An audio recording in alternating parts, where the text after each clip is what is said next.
The rest of sports journalism catches up with us, questioning the Dodgers' penchant for injuring pitchers.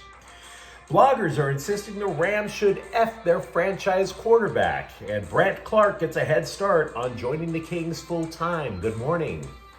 I'm James. This is your daily dose of sports and Stark for the greatest sports city in the world, Los Angeles. This is the faithful Angelenos Morning Report. It's September 18, 2024. Welcome back to the Sanctum Sanctorum of LA Sports. If you like being in the know about LA Sports, click the like button. Click the subscribe button. There's a notification bell. Hit that. It'll let you know when we drop new content. Sharing is caring. Let people know we exist. And by all means, comment. Love hearing from you guys. Now, before we go through the news and notes and look at the scoreboard, Miami 11, Dodgers 9. The plus side is the Dodgers lead in the West remains 3.5, but this team has no business losing any games to the Miami Marlins. But what did you expect? They started Bobby Miller, who allowed 4 runs in 2 innings. Then they replaced him with Michael Grove, who allowed 3 more in an inning and a third. This is literally like forcing your pals to watch Battlefield Earth and then asking, okay, guys, who's up for Sharknado 2? What kind of pitching was that? Miller and Grove allowing 7 runs in less than 4 innings to a team that scored the second fewest runs in the majors. Miller's ERA, by the way, is 8.52. Another plus side, Shohei Ohtani inches ever closer to breaking the 50-50 barrier. He launched his 48th home run of the year into the upper deck and right. He needs 2 homers and 2 steals each.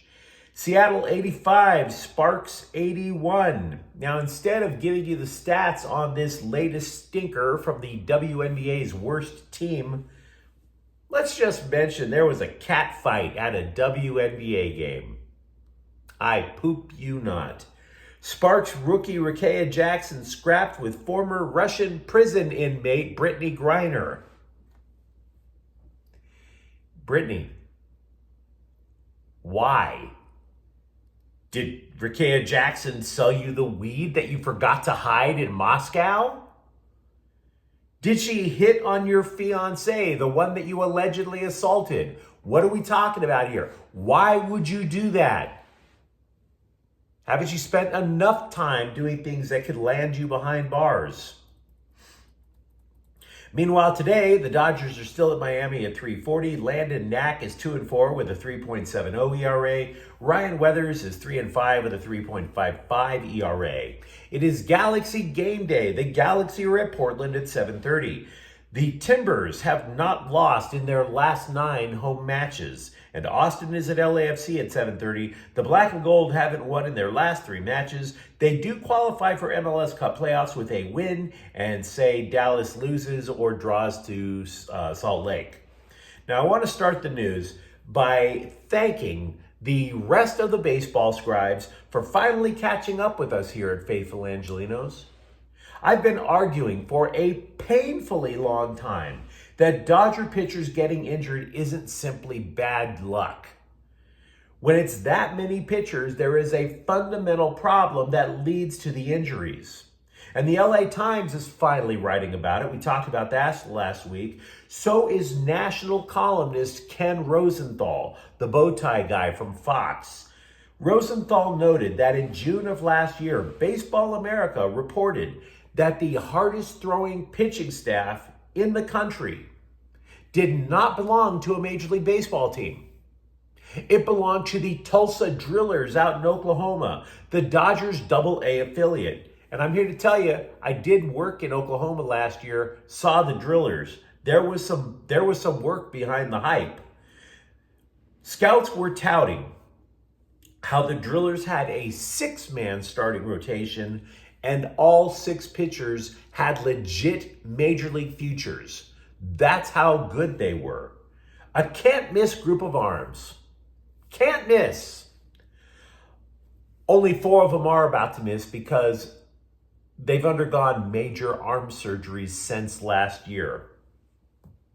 Emmett Sheehan, River Ryan, Kyle Hurt, Nick Frasso. Now, Rosenthal is writing that the Dodgers are, quote, hell-bent on leaving little to no chance, unquote, in their pitching approach. In other words, they are hell-bent on making sure the opponents do not make contact. So they prioritize their pitchers outgunning the hitter at all costs. Now, what Rosenthal doesn't do, however, is actually investigate if throwing that hard, if he doesn't connect the dots. Throwing as hard as you can, leading to your arm breaking down. He never connected those dots. Moreover, he does not actually investigate who is responsible for making this decision or doing whatever it took that eventually injured all of these prospects that the Dodgers had. Or what should change. He's just saying, oh, hey, there's a problem here. Thanks. But at least it's a start. Now, not everyone, speaking of Dodger pitching, thinks like Bill Plaschke, the bipolar emotional columnist for the LA Times, and thank God for that. Journalism needs many fewer unstable people in its industry. Last week, Plaschke sparked this narrative that the Dodgers should consider Shohei Ohtani, who's already had 2 Tommy John surgeries, by the way, that they should consider Ohtani pitching in the playoffs, even though he's not healed. Now, here is somebody with a nice big glass of cold water and common sense. First ballot Hall of Famer John Smoltz, who told Fox Sports, quote, not in this day and age, not any way to put him in that position. If you said to me that he could pitch in early September and maybe get his feet wet in that regard, I'd say yes, but absolutely not under these circumstances. Not with what they're paying him next year, unquote. Thank you, Mr. Smoltz. I appreciate wisdom, which is something the LA Times sorely lacks thanks to laying off everybody with 2 brain cells to rub together. So you're putting that in, you keep in mind, Dave Roberts said Ohtani pitching was not a 0% chance. And if you take that about what he said about Ohtani, we can take what Roberts said about Tony Gonsolin. He said Gonsolin is, quote, still a long shot. Well, hell, if you're going to say something like that, hell's bells. Etch his name in stone for Game 7. Right? Now, look, Gonsolin actually does have kind of a shot. He will make his 3rd rehab start for Oklahoma City sometime this week. In his last one, he threw 50 pitches in 2 2/3 innings. And by the way, for all the praise Ohtani deserves, we've been talking about Ohtani chasing 50-50. The best hitter in the Dodgers lineup in the last 2 weeks might actually be Tommy Edman, who was acquired at the trade deadline from St. Louis. He hit .315 with 5 home runs in the last 2 weeks. He has also bounced seamlessly from shortstop to center field and back. Meanwhile, with the Rams, the internet remains defeated. I know we're supposed to believe the opposite, but that's not true. The internet remains defeated. And the reason that the internet always gets defeated is because the internet deals in panic. I mean, if you recall, if you've been a longtime viewer of this show, we document dozens of internet-fueled Lakers rumors. And the internet missed on every Lakers trade rumor last year, every free agent rumor, all of them. How does this relate to the Rams? I bring this up because bloggers are now saying that the Rams will trade Matthew Stafford. Will trade. And by the way, there's at least one blogger who said the trade's already done. No, it's not. They're not asking if the Rams will trade Matthew Stafford. They're not saying, hey, I wonder if the Rams have gotten calls about Matthew Stafford. Nope, done deal, bags already packed. Thanks for the no-look pass in the Super Bowl. Take your wife with you. Literally how the internet is going down. Only problem is the internet can't decide where Matthew Stafford has been traded to.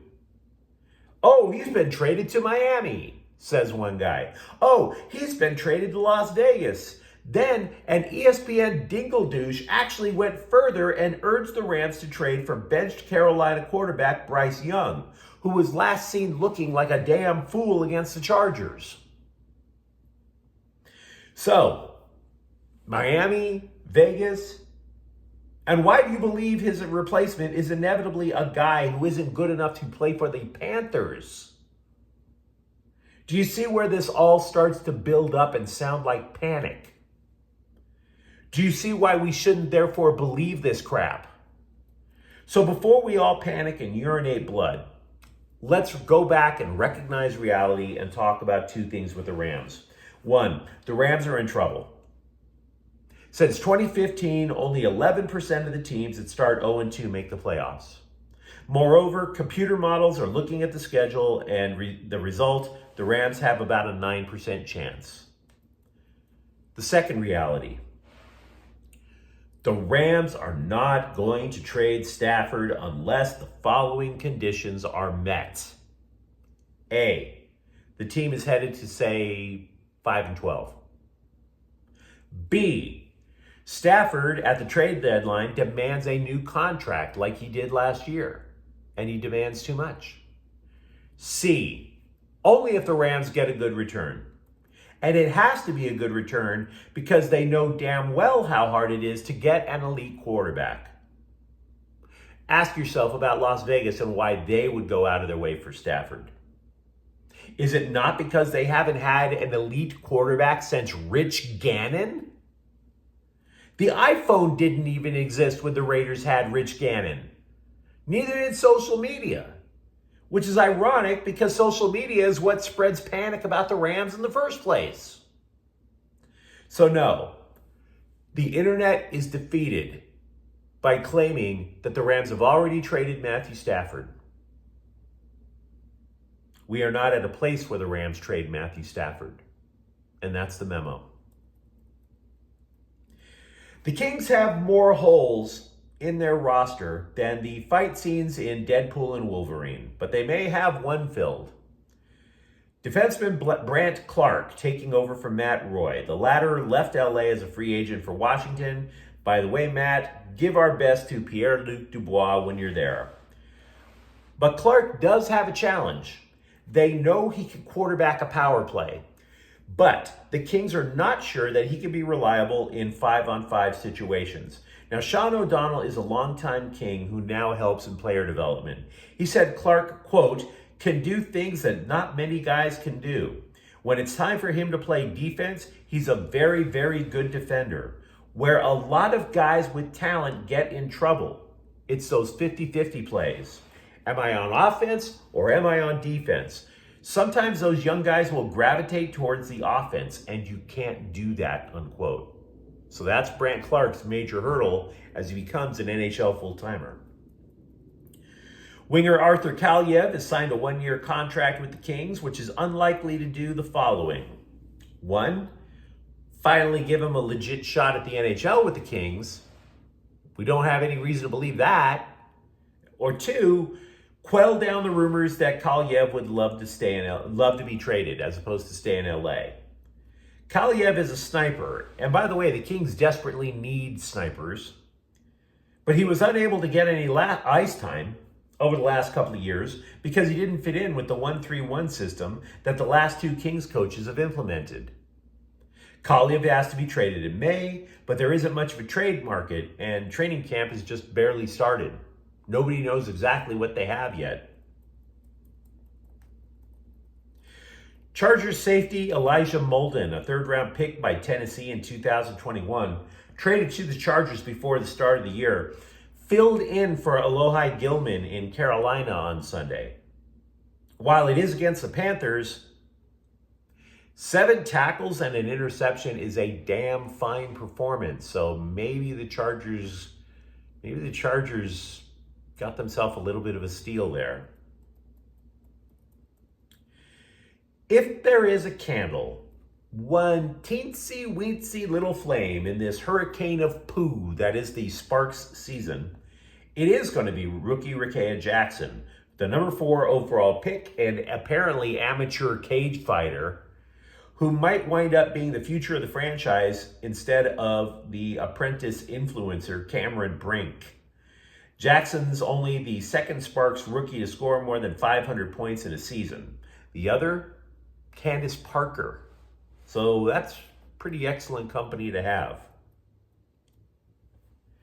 The Clippers have added the most improved player from the G League, which is much like saying your local restaurant has added the Gordon Ramsay of Taco Bell. Alondis Williams gets a free flight to Hawaii for training camp. It doesn't mean he's made any team. He averaged more than 20 points per game last year for Miami's G League team. Now, where does it go from there? I don't know. Hopefully he plays well enough to where the Clippers don't leave him stranded on Waikiki, but who knows? It's becoming increasingly difficult to find believers in UCLA football right now. Not just the team, but in positions where you think the Bruins would at least be capable. The Athletic ranked quarterbacks in the Big Ten Conference and listed Ethan Garbers as butt naked last, describing him as not serviceable. He has the lowest completion percentage among conference quarterbacks. He's thrown just one touchdown in 61 pass attempts. Even worse, you can't even say that the Bruins can fall back on their running game. UCLA has the worst rushing offense in the conference. And by the way, they're about to face LSU.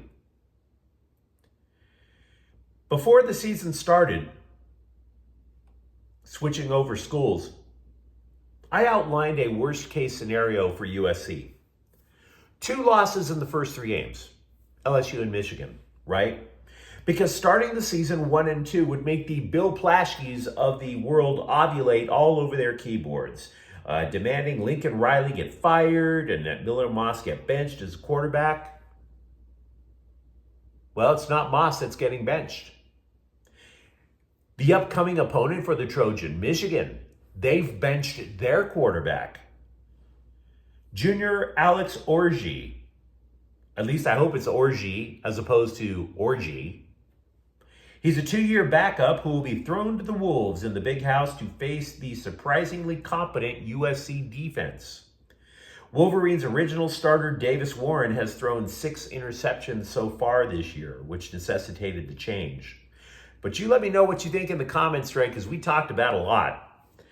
Where do you stand with what led to all these injuries in the Dodgers pitching staff? Should the Rams, in fact, F their future or F their quarterback by trading away Matthew Stafford? And if you enjoy the content, don't forget to subscribe to Faithful Angelenos. We talk LA sports every single day here. Thank you for watching. I'm James. We'll be back tomorrow. Faithful Angelenos is a Ken Cortel Queso production. Take care.